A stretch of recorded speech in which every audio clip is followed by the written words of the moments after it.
Today I sit down with Jason Portizo, audio engineer, video tech, podcaster, vodcaster, basically a jack of all trades. His vodcasts look amazing, and he's coming out with a new show. So let's talk some shop with Jason Portizo.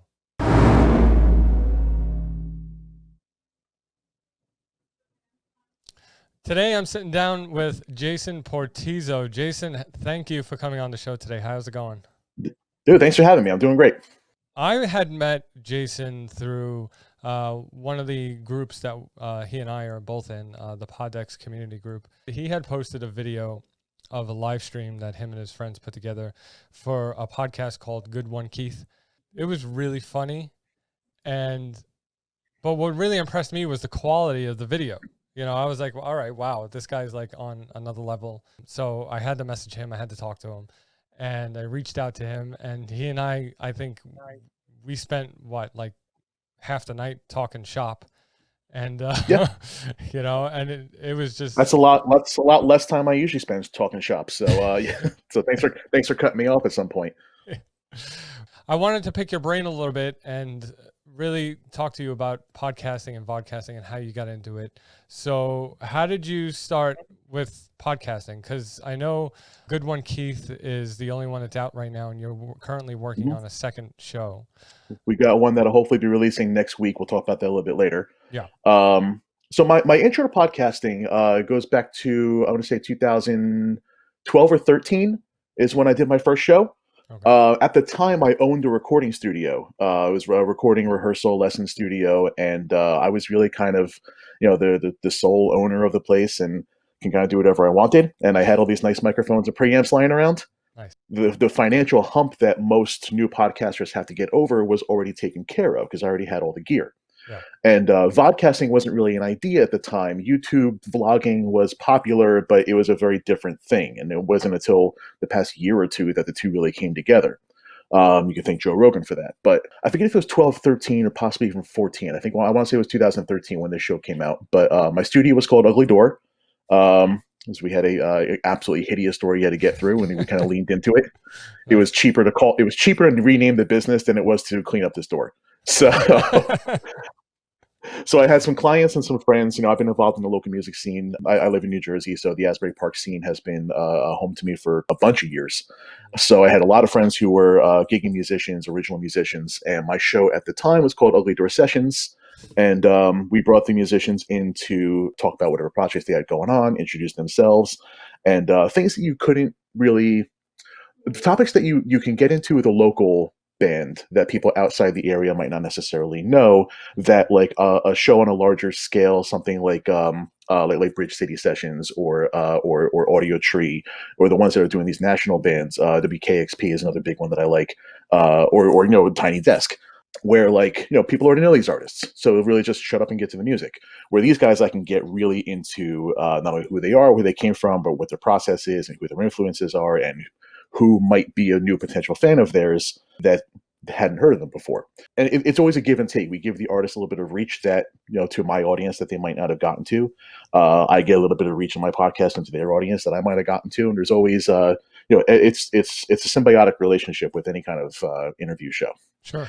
I did have a little video element with it. I actually have to take that back. There was a little video too. I did video for their live performances, which I believe might even still be on YouTube. They look terrible because we shot it with GoPros indoors, but that's what I had at the time. So that show, we kind of did it in 2 seasons. We had one season that was only about 3 or 4 episodes. We were really just trying to see if we could do it. Okay. And then thankfully the studio got busy and I couldn't do it anymore. Then when business started to slow down, I picked it up again. I missed it. And we did another 6 or 8 episodes. And then the studio closed. Oh. So we hung up everything after that. And I didn't really think much about it. And it wasn't until then flash forward how many years, and it was just 2015 that it closed. So 2015 was definitely season 2. Then we get into COVID lockdown, and everybody's sitting at home, and podcasting, totally coincidentally takes off all over again. Yep. And I, just like everybody else, I had SM7s lying around. So again, I had a massive advantage. I recently bought myself 2 more. I've gone up to 4 now. I got myself the Rode, was it the Podcaster Pro, the Podmaster, the Rodecaster Pro? Rodecaster Pro, yeah. God, I love that thing. Right? It's amazing. So that thing, did you have one? Yeah, I have one. Yeah. Did you get the USB power adapter for it? No, And I a did not. 30,000 milliamp. So No. I've always been into mobile recording. My first ever Pro Tools rig was built in a rack that I would bring out to the client's rehearsal space and do multi-track recording with them there. So I've always been a super mobile audio tech. Okay. So with the USB attachment and a 30,000 milliamp battery bank, I record all my podcasts on the go. Nice. Well, that's pretty cool. I mean, you can take it anywhere. But Yeah. how was that with quarantine though? You weren't really able to really go anywhere though, right? As the restrictions loosen, Yeah. so I didn't really start doing that until June, July. Okay. So those first like 3 months were the ones where everyone's locking themselves in and things Yeah. like that. Now, it's this thing is very much still real, and we're all still very cognizant of that. But Mhm. as the restrictions loosen and as people kind of understand the beast a little bit more, we can kind of play around with not so much with. I don't like using the term comfort level because that doesn't change how dangerous it is, but Right. you are how to fight it, Yeah. or how to keep yourself safe. So when we do on recording sessions, so with Good One Keith, these are friends that these are my close friends who we've kind of been quarantining together since the beginning. So that show is irrelevant. With this new show where we're going out on location to breweries, we wear masks and the face shields through the whole setup process. I'll show you the video is pretty similar to the Good One Keith video. We're sitting at separate tables, facing the same direction, so we're not spitting on each other.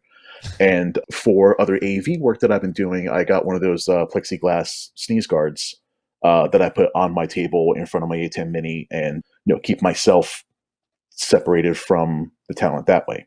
Well, that's a good idea. This way, they on camera don't have to be visibly wearing anything, while I can be back and keeping us both safe with that. Sounds So like you got everything planned out. Wow. you have to. You Yeah. absolutely have to, and you have to be the most prepared one in the room, and you have to be the smartest one in the room. Clients pick up on that very quickly, whether you are or whether you're not. Yeah. Well, I listened to a couple of the Good One Keith episodes, and Why? and I have to say that you guys are hilarious. Okay, hilarious. Like, Thank you, man. do you guys actually sit down and plan out each episode about what you're No, gonna do? no, You just no. Everything on that show. So if you decide you hate yourself for 20 minutes and you want to listen to episode 1, the point of the episode, and I even put in the comments of the episode, the Mhm. whole thing was just like, hey, I just got the Rodecaster Pro today. I picked up the package on the way over here. We were hanging out to play board games anyway. Right. So let's plug this thing in and see how well it works. And it was really just like me, like I got it used. So like there was 2 buttons in there that like was, some dude just saying penis. And we just kept smashing that button. I'm like, I can't wait to delete this button, but while it's here, we're going to use it. Right. And then our friend Keith, who's kind of like our social pariah. We love this guy, but he's so we just called him to give him a hard time, and it was fun. It was a lot of fun, and for something that we 1000% do not take seriously, like this is not a real show. Go ahead and listen, give us the views. I don't care, but like I mean, like if it's all inside jokes and like rumors about Joe McCall. You don't know who Joe McCall is. Yeah. I think he was on episode 6, but or 7. I forget. I think he was on episode 7.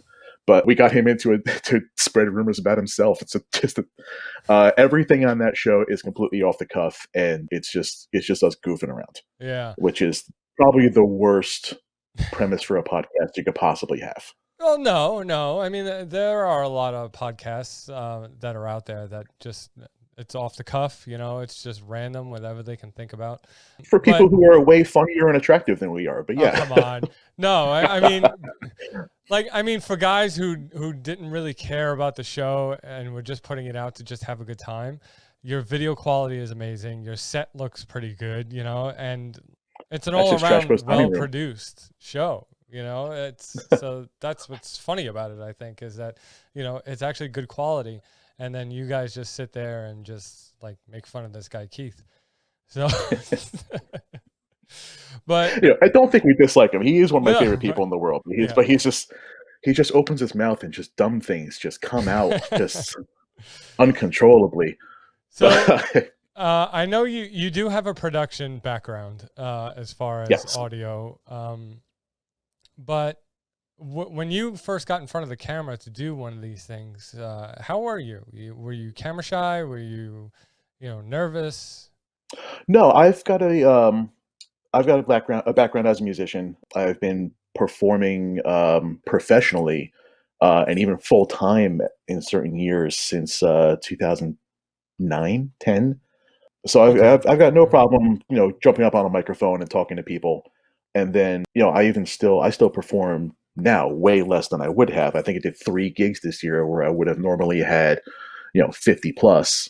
But talking on microphone is no problem for me. My background as a musician led me into hosting things like open mic nights and comedy nights, and not as a comedian myself, but Mhm. as an event host. I've hosted and emceed festivals and all sorts of things. So like as an event host, and I know I used to DJ weddings and things like that. So being able to move a show forward and to Mhm. kind of be in charge of time frame and things like that, that came naturally for me.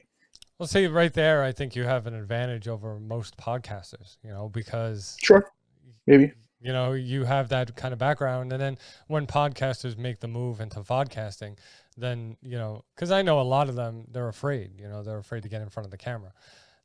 They feel secure over here behind the mic. But Sure. it must have helped you with the transition into podcasting. You must not have even been thinking about it. You just did I rarely think when I'm in front of a microphone. it. And that's always been my style as a host, even for open mics and things like that, where it's really just total stream of consciousness, Yeah. and just whatever idea I have in my head happens to be a good one at that time, no matter whether or not it really is. Yeah. You can always edit it out later, right? In a live show, yeah, sure, why not? Let's do it. But, What software do you use to record? so my current workflow really depends on what I'm doing, and to lead into that question, I kind of want to just give a little background in between. Once lockdown, let's go before lockdown. I was a full time audio tech.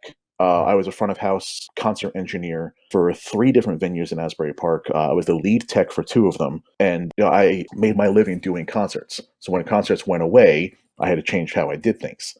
And part of my other job, part of one of my jobs was also to run pretty much all the AV at a pretty well known hotel in Asbury Park. So running things like corporate meetings and plugging in DJs and like plugging in wedding bands and all kinds of stuff. I kind of had my hands in a lot of different things. So Mhm. then when that job, everything laid off on the same day. So when I got triple laid off, Wow. I have this very, very specific skill set that does not translate well to most other jobs. Right. And here I am with a resume that is rock solid for the kind of work that I can do, but there is no work like that available because there's no events. Yeah. So this got me into live streaming. I started getting into live streaming before podcasting. And Okay. it was just a couple of acoustic shows from my couch at first, but then I got into running things for other people, which then now I have unemployment checks coming in, kind of got me a lot of this stuff. So the live stream stuff then became the podcast stuff, and then depending on whether I'm doing a live stream or a podcast or a vodcast or recording to edit, I actually prefer to do everything as live as possible, but that's because I'm a concert engineer, not a studio engineer, so I like to keep things live. Right. So depending on the job, my workflow can change a little bit, but there's the same couple of elements are always there. So Good One Keith, for example, I try to keep that as live to tape as possible. So we actually record the show in OBS without going live. I actually use OBS as recording. Okay. So I set up really like 2 scenes, maybe 3, one with just the graphic, one with a shot of us with this cool moving background and like the logo of the show, what episode number, who the guest is, and then like links to our socials on the bottom. Mhm. And then there's a third one with a second video frame, whether we have somebody coming in through Zoom or Facebook Messenger. I actually tricked Keith into getting into our Zoom room. Um, oh, that's the other thing about the show. If you listen to it, he truly does not know when we're going to call him. We actually do surprise him every time. He started coming on to us a little bit, so we started recording on a different day. Mhm. I've started calling him for things that are not show related. This one, I'm proud of this one. So I called him on the way to go record it, Yeah. and he's like super suspicious on the phone. And I'm like, oh yeah, we're starting up this game night with one of the legacy games that like we need a very specific player base to play with. What's your schedule like? And he's like, oh, I guess I can. I'm like, wait, I have to go take this call. I'll call you back later. And just left them wait for like 2 hours, and then we called him back for the show. Meanwhile, he's sitting in our Zoom room thinking I'm going to talk to him with 3 other people about this game night, Right. and he's the only one in there. And then we just start grilling him. So, but that's a side note. So for small things like that, a single camera is fine. There's a Rodecaster going into OBS with a single camera. I use all Sony Alpha mirrorless cameras. So I have two 6400s, mostly because they have microphone ins Mhm. and they can record more than a half an hour at a time. So when we do the long form podcast stuff, which is not done in OBS, we actually just have the two cameras recording, and then I edit those in. I use DaVinci Resolve, but really any video program is going to work for these. Yeah. The video to record stuff, it's separate cameras, separate everything. Still using the Rodecaster to record the audio, and then when I live stream, it can change depending on what I'm doing. If, for example, 2 nights ago I did an academic presentation. It was a presentation with Q&A for high school parents looking for like financial aid, stuff like that. So that was 3 cameras, 2 lapel mics, plus a shotgun, couple of graphics. They had their presentation with a clicker, was still a separate laptop going in. Mhm. So I use an A10 Mini Pro Yeah. for my multicam stuff. I think you guys are using an A10 also now. No, we use No. the Stream Deck. Okay, but yeah, the A10 lets me do it through hardware. If I wanted to skip OBS and just go straight out from there, I could. But then I lose a lot of graphics, so I go through OBS for the graphics. Mhm. But yeah, make all the graphics myself in Photoshop, drop them into OBS. Depending on the client, or if it's for myself, depending on the show, we get to really customize what the show looks like. See, so that's interesting to me because I think you had to learn how to do all the jobs. Not only are Yep. you the audio guy, but you're the video guy. You're also Hmm. the graphics guy. You're gonna need a website, so guess what? You're the web guy now. Like so. Yeah, probably. Being in this position, you have to put on multiple hats, and you seem to have pick up quick. I think I had as to. yeah. Well, with your audio background, you already have the head for it. Uh, Sure. where wires go. You know what makes sense and how to do things. But And what's um, cool about all this is that audio was my full time job, mhm, but I have at least a small background in just about everything else. Like, yeah, I've done video work, I've done graphic work. I've been making my own band logos for years. I've been making, everything from small music videos to wedding videos to my video stuff goes back to high school, all hobby level stuff, like never yeah, professionally until now. But okay, and that's what's cool about live streaming and vodcasting, where it's really just like a culmination of everything that I actually like to do, mhm, and it's really all of them at once. And so now the challenge is, and I know you meant yes, I had to learn how to do everything, mhm, but I also have to learn how to do everything, right, um, and learn how to do it all at once. And like I really enjoy being a one man operation, mhm, and outside of like large festival work, I have been a one man operation, even as an audio tech for years. mhm. So everything from driving the van with the PA to setting up the whole thing to running front of house and monitors to doing my own Wow, changeovers and that's how I made my living for the past 6 years full time. that's crazy. That's a lot of work. Yeah, I know.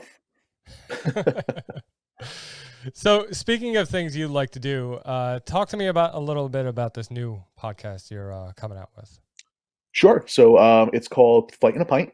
It's actually the same myself and the same two co-hosts as Goodwin Keith. Okay. So we're going to see the return of Trashboat and Walter. Trash Boat. Nathan is his. It's hard to tell which one is his real name anymore. But so Trash Boat and Walter, big beer aficionados. Nathan was working in a brewery for a couple of years. Walter is kind of studying on his own, hoping to get into brewery work. Where I enjoy beer, and I look into it as not maybe not as much as they do, but I like learning things. Yeah. And but I'm the tech guy. So they need Right. something, and I also have a broader background in general interviewing and things like that. So while they can focus more on the beer and the brewery, I can focus a little more on the person, and we get a nice little mix between the three of us when we're asking questions. That's perfect. But the show is focused less on the beer and not about like critiquing the beer or anything like that, and is focused way more on the breweries themselves. Okay. And the facility and like what kind of events they have going on there, and like yeah, you can listen to other shows and you'll know why people buy this beer from the store, but you can listen to our show and figure out why people go to this place. Right. We've got 3 episodes right now, shot, edited, in the can, ready to go, and another 2 that are scheduled. If things go how I think they're going to go, we're hoping to launch this coming week. Yeah, we'll have info about that out there. But Instagram, Facebook is all at Flight in a Pint, or you can flightinapintpodcast.com. We'll give you all the links to everything there. So when we do launch, you can check out all that. I'll have all your links and everything in the show notes. Very cool. But now the biggest challenge we're having with the show is that, like, while I love the concept and I think there's actually something there is no one else doing a show like this. We get into what you're talking about before, where everything has to be mobile, and it's still COVID. Right. Building a mobile rig that we can set up in 15 minutes and not take up a whole lot of space and not take up a whole lot of these brewmasters' time is not a problem at all. I've been building mobile rigs my whole career. Okay. Finding scheduling and up until a couple of weeks ago, we weren't allowed to drink inside a brewery in New Jersey. Yeah. You're in New York, is that? Yes.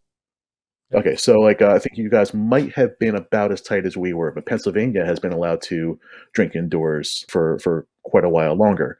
So we shot an episode over there, and it wasn't until like this first or second week of September that we were even pretty much allowed to even do this show. And even So now, I think they can only go to like 50% capacity or something like that. Yeah, we can work with that. We've been doing a lot of stuff either before or after hours, or on days when the tasting room is closed, like a brew day. We have flexibility there. Yeah. But before, like, it was 0% capacity. Yeah. I can't work with that. We do stuff with like patio seating, but then we get outdoor wind noise issues and all sorts of stuff. Yeah, a lot of technical challenges with that, but that has been easing up and getting a lot better, and we're kind of finding more of a stride with how to roll with all that. That's great. So so I'm looking forward to shooting these next couple episodes now that we kind of have a better idea on what the show is. Yeah, it's going to be a lot of fun. Hopefully we'll launch that this week. Do you guys plan on doing live shows from the brewery?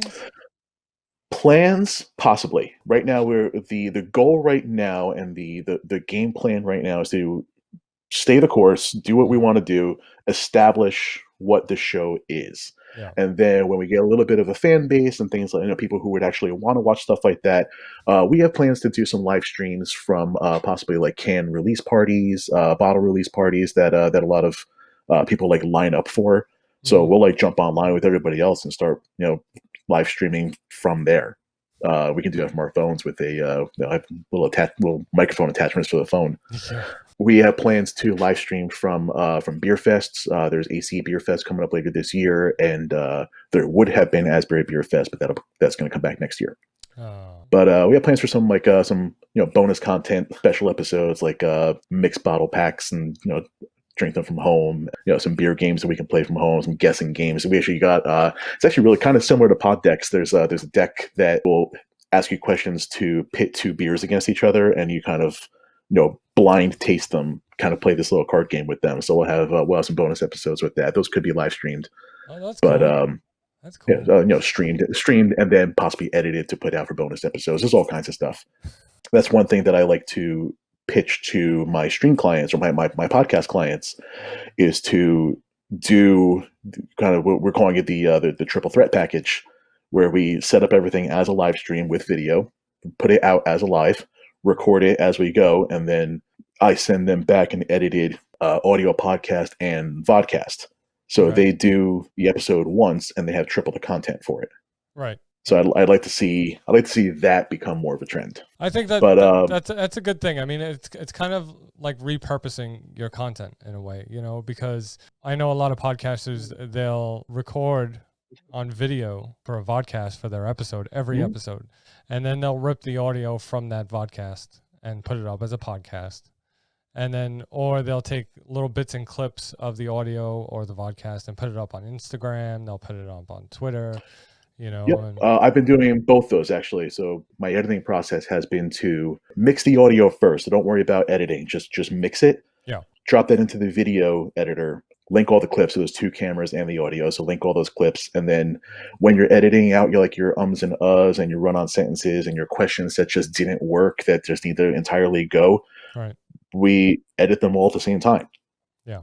And then extract the audio from that, run it through a master, and now I have my matching edited video and audio. Right. Because otherwise they don't match, and you could take things out of the podcast that you don't take out of the video, and it's just it's a hot mess, and it creates more work. Yeah. And it really depends on what your goal is. And I don't think there's anything inherently wrong with having them be different. It's not what I want for my show, but that doesn't mean that's the only way to do it. I have a friend who has a game show podcast. The podcast studio that he was recording at was editing the video, editing the audio for him. There was a package deal to edit the audio up to X amount of studio hours, whatever it was, but they wouldn't touch the video. So now we've got videos that are, in some cases, longer than the audio podcast. And it's not inherently bad. It's just like all the cutting room floor stuff is still there. You'll see the videos, and like when he's doing his outro, I don't have a problem seeing people reading it off the card, but like hearing him kind of fumble through it and then stop and be like, "Let me take that again," and doing it there and having that be in the final product. Yeah, maybe that's a little sloppy, but there's something cool about a raw thing though too. So like I like seeing that behind the scenes stuff, but I am also a tech guy. I'm usually behind the scenes, so sometimes it kind of humanizes the show for me. But I don't know. Well, it's kind of like the director's cut kind of thing, Yeah. you lazy director. You take all that footage and you put it up on Patreon. Yeah, bonus content now. Yeah, bonus content. That went from being edited. That used to be edited out. Now it's $5 a month. Right. Okay, Jason, we're at the end of the show. Sure. I usually end it with the guest giving one piece of advice to vodcasters. So what would you give as one piece of advice? The most important thing that I can tell anybody who wants to get into, whether it's audio, video, anything like that, don't get hung up on the gear you have. Just do it. Like, take whatever gear you have. Like this, I can run a vodcast with this and have it be fine. Not great, but fine. Content is way more important than quality. And if you need proof of that, go watch Good One Keith, because we have quality, but the content is garbage.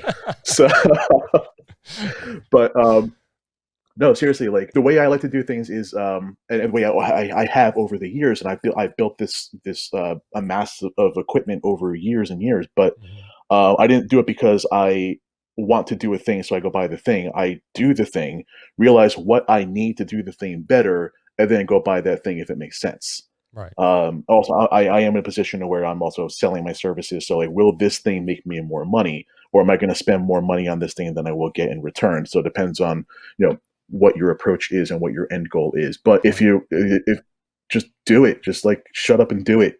That's the advice. It's like, just stop whining. Go do the thing. And if you want to do it better later, either learn how to do the stuff better, or call me and I'll do it for you. There you go. All right, Jason, thank you very much for Absolutely, coming man. on today. Jason Portizo runs a podcast, a comedy podcast called Good One Keith, which I hope he keeps on doing. And next week, he's coming out with another show called Flight and a Pint, where he visits breweries. And I honestly can't wait for that one, because I like beer too. So Nice. Well, thank you very much, Jason. I'll see you guys next time. Thanks so much for having me. I'll see you later.